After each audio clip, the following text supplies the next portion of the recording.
ஷெனலோட இந்த water base foundation வந்து ரொம்பவே ஒரு டிஃப்ரெண்ட்டான டெக்ஸ்சரில் இருக்கும். ட்ராப்லெட்ஸோட அதை நல்லா பிளெண்ட் பண்ணும்போது ஃபவுண்டேஷனாக மாறுற மாதிரி.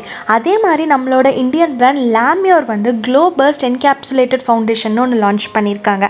ஸோ அதை நான் கையில் இப்படி எடுத்ததுக்கப்புறமேட்டு ட்ராப்லெட்ஸை ஃபஸ்ட்டு வார்ம் பண்ணி மிக்ஸ் பண்ணி ஃபவுண்டேஷன் கன்சிஸ்டன்சிக்கு கொண்டு வந்ததுக்கப்புறமேட்டு ஃபேஸில் அப்ளை பண்ணுறதுக்கு அவங்க கையே யூஸ் பண்ணலான்னு சொன்னாங்க. ஸோ ஃபர்ஸ்ட் ட்ரையல் நான் கையில் வந்து அப்ளை பண்ணி நல்லா பிளெண்ட் பண்ண ட்ரை பண்ணுறேன். ரொம்ப கஷ்டமாக இருக்குது. கிட்டத்தட்ட பார்க்க போனால் சன்ஸ்க்ரீன் அப்ளை பண்ண மாதிரி ஒரு ஒயிட் கேஸ்ட் இருக்குது ஃபேஸில்.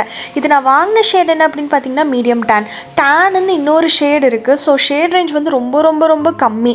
செகண்ட் அட்டம்ப்ட்டுக்கு நான் ப்ரஷில் அப்ளை பண்ணுறேன். ஓரளவுக்கு ஓகேவாக இருந்தது. பட் ஸ்டில் எனக்கு வந்து இது ஃபவுண்டேஷன் மாதிரியே தெரியல, சன்ஸ்க்ரீன் மாதிரி இருந்தது. கடைசி அட்டம்ப்டாக காம்பேக்ட் அதுக்கப்புறமேட்டு செட்டிங் ஸ்ப்ரே எல்லாமே கொடுத்து இந்த ஃபவுண்டேஷன் எப்படி இருக்குது அப்படின்னு பார்க்குறேன். ஓரளவுக்கு ஓகேவாக இருந்தது. ஸோ ஓவராலாக என்னோடய சைட்லேருந்து இந்த ஃபவுண்டேஷன் வந்து நோன்னு தான் சொல்லுவேன்.